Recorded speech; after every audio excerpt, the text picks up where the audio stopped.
Welcome once again, folks, to the hour of the time and our ongoing series of the exposure of the origins, the history, the doctrine, and the identity of Mystery Babylon. I'm William Cooper. Many of you have written letters and asked, how does one get into the mystery school since no one ever hears anything about it? And there appears not to be a campaign of recruitment, and you're absolutely right. In our research, we have found the requirements to be simple. Be of sound mind and body, have a sincere desire to be illumined, and simply knock up on the door. Well, to continue, remember that the first religion in the world was the religion of the worship of the heavens. And man eventually came to recognize the sun as the representation of the power and the ability of the hidden God of the universe, the invisible God of the universe, the all-powerful creator of everything. But man, as he gained his intellectual ability, began to look toward himself, toward the intellect as that God, and the sun, the representation of what used to be the invisible God of the universe, then became the representation of the intellect, the light, Lucifer. And man began to worship the Luciferian philosophy. He believed, these people who call themselves the guardians of the secrets of the ages, and still believe that man was held prisoner in the Garden of Eden by an unjust, vindictive, and very cruel God, the God of the Bible, and that he was set free from the bonds of ignorance through the gift of intellect given to him by Lucifer through his agent Satan. Now, many people believe that Lucifer and Satan are the same individual entity, and they may be. I don't know the answer to that. I just know what the mystery schools believe, and I know what I personally believe, and what I personally believe doesn't have any bearing on anything. Knowledge, the truth, is what counts, and that's what we're trying to get to the bottom of here. Now, eventually, this philosophy of worshiping the intellect, or wisdom, or the mind, became known as Gnosticism. And the followers of Gnosticism began to be known as the Gnostics. An extraordinary number, folks, of exceedingly bizarre talismans and inscribed stones bear witness to the power of the secret Gnostic organizations, which flourished in various forms during the few centuries immediately before and after the rise of Christianity in the Middle East. You see, one of the oddest emblems of these schools was the figure of Abraxas. Now, that's a human body clothed in a Roman soldier's garb, wielding a battle axe as if threatening an enemy. Now, in its left hand, it carried an elliptical shield upon which the words of power Iao and Sabaoth were sometimes written. The head of this fearsome being was that of a cock with open beak. Now that symbolized the rising of the morning sun, because the cock crows with the sunrise. For legs it had twin serpents. The serpent throughout history has always been a symbol for wisdom, the gift of intellect, coiling to either side. Underneath the figure sometimes lay a conventionalized thunderbolt. Now, who was Abraxas? His name, in accordance with Kabbalistic computation, is decoded to mean 365. Isn't it absolutely incredible that every single time we investigate one of these, it leads directly to the sun?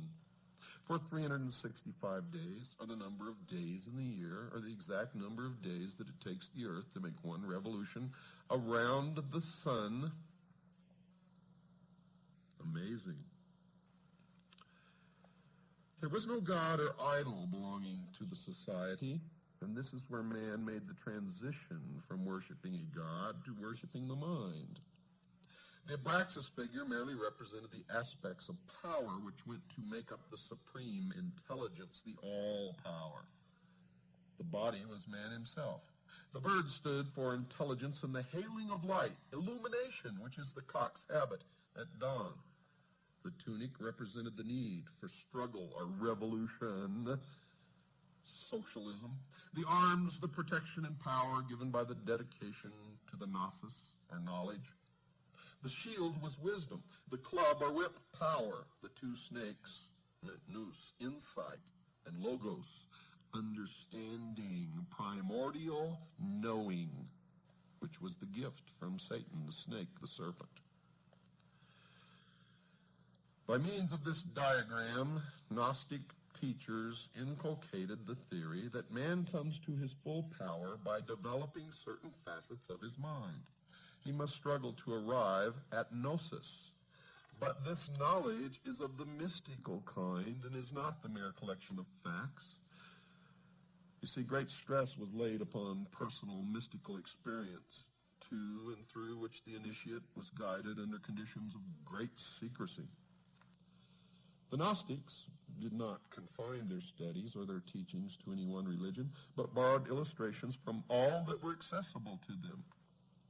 This caused them to be considered Christians, heretics, Jews who were trying to undermine Christianity, remnants of the Persian sun worshippers. They have been widely studied by early Christian sages, and it is upon the opinions of these latter that many conclusions have been formed.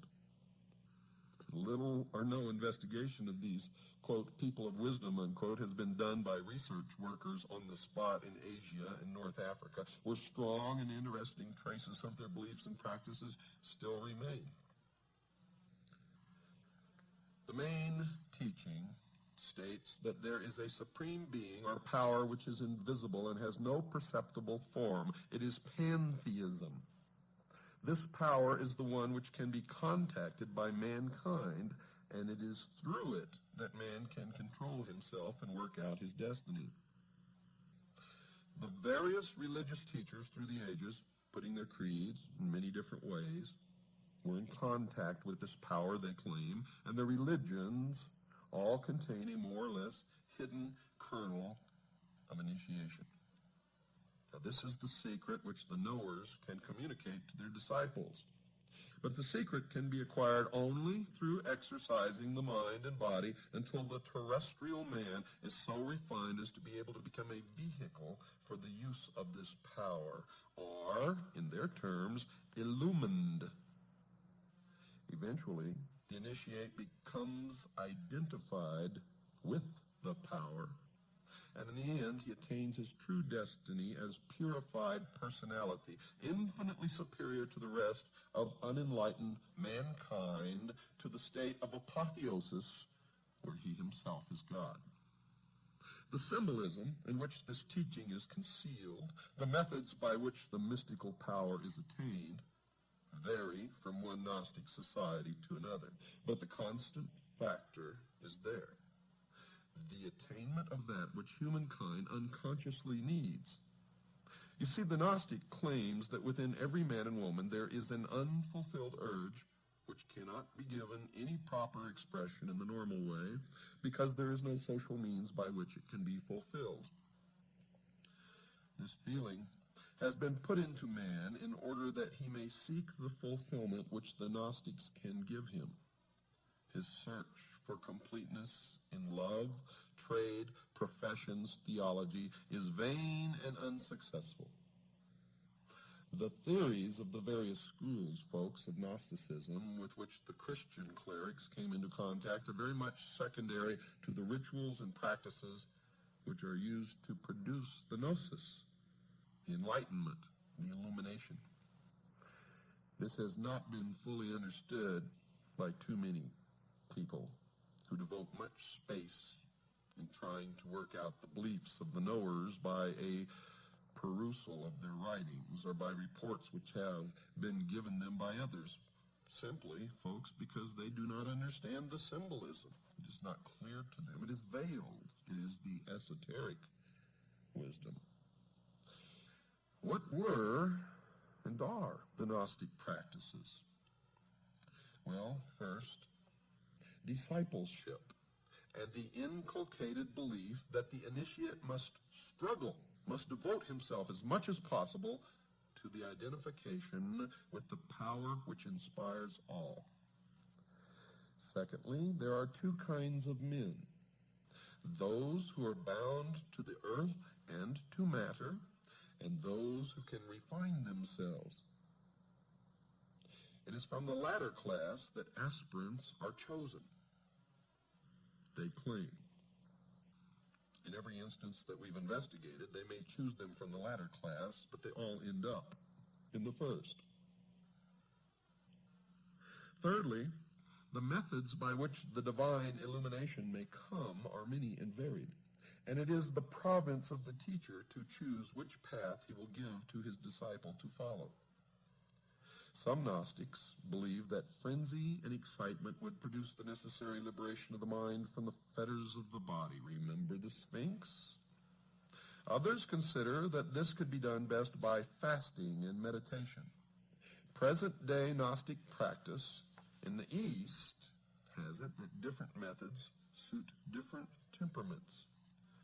And this could be one cause for the historical confusion as to which branch of heretics practiced what. The Gnostics believed themselves to be intellectual aristocrats. Their knowledge was only for the few who were ready to receive it, and that's why they do not recruit. You must knock at the door, and you and only you know when you're ready to receive it. And this is what made them a secret cult, not the fear of persecution. They had their own passwords and shaking hands. They tickled the palm as an identification signal, and they helped one another in every conceivable way, just as Freemasons do today.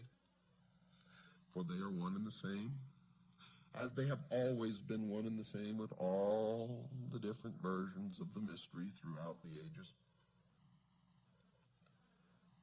Now, some say that they could not be called pantheists because they considered that the doctrine was secondary to the experience of religion, and the theologians and ordinary priesthood of any religion did not approve of that.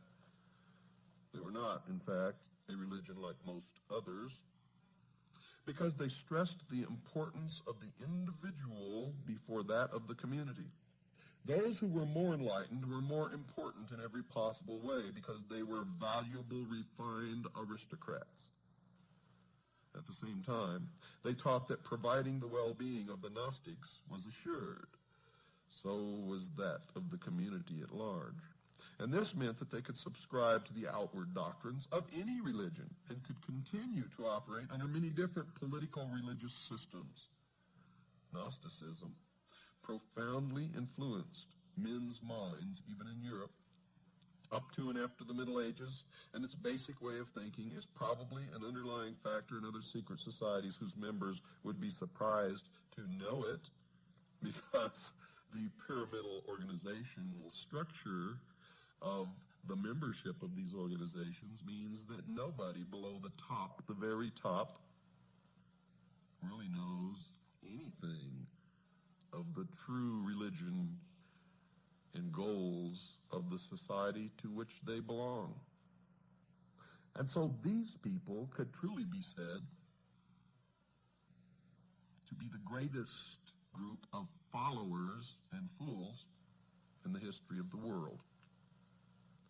For they think that they are illumined, but in fact, they are never given any real secrets, and only those at the top truly know what is really going on. Terrible obscenities and other crimes have been laid at the door of the Gnostics by the early ecclesiastical writers, although there is little doubt that some of them did believe in mass ecstasy. It seems unlikely that their secrets were well enough known to enable the commentators to assess them. And in most cases, whenever the commentators tried to assess them, they were assessing the exoteric, or the appearance, but not the esoteric, or the real truth of the object of the worship of the Gnostics. The belief that certain special men could control their destiny and obtain extra powers through dedication to Gnostic practices meant that inevitably there was a belief in magic. Remember on previous shows we discussed that belief in magic? Magic is real, folks. I have seen it work. It is not to be played with or laughed at or scoffed about. It is dangerous, extremely dangerous. The myriad Gnostic gems, or inscribed stones decorated with serpents, Kabbalistic names, and the rest, are more likely to be proofs of initiation and talismans than mere identification tokens presented to ensure admission to meetings, as some authors have thought. The reason for supposing this is that, one, the gems are very similar in many respects to talismans in use by other communities, including the Egyptians, and two, they can often be interpreted as containing magical messages or diagrammatical invocations. Ethically speaking, Gnostic belief is that there are two principles, that of good and evil. A balance must be struck between these forces, and the balance is in the hands of the Gnostic, the knower, partly because nobody else can tell whether an action is for the eventual good of the individual or the community. This secret knowledge comes through the mystical insight which the Superman Gnostics attained. There's that reference to a super race or a Superman again, which always crops up with these people, as it did with Hitler and many others. The rise of individuals who wrongly believed that they had attained to gnosis, all knowledge, some of whom were leaders of Gnostic societies, produced very notorious characters. Those who followed the way of the Ophite branch glorified the serpent who tempted Eve, and they still do that today. They did this because this snake, by his actions, brought knowledge into the world, gave man the gift of intellect, the use of which will bring him to the state of apotheosis, where man himself will be God. Basilides was a leader who taught that Jesus did not die on the cross. And you will see this crop up all through the history of the mystery schools, even in the Knights Templar.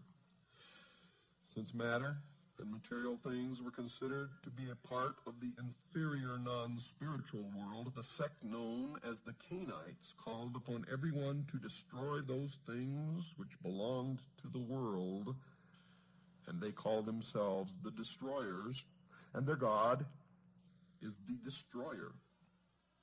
These deviations and aberrants have attracted the greatest attention, as is natural, and the quieter teachers of the creed have received less attention.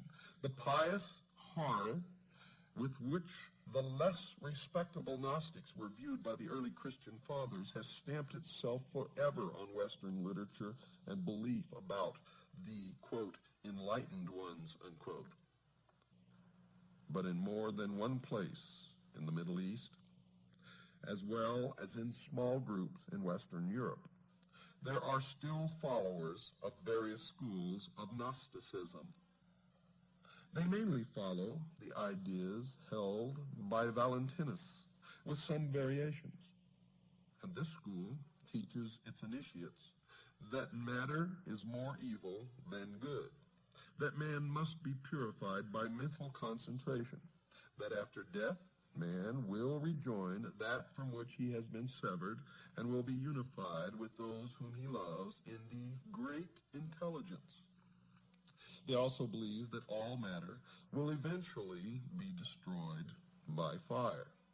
And if they have their way, that could be absolutely true.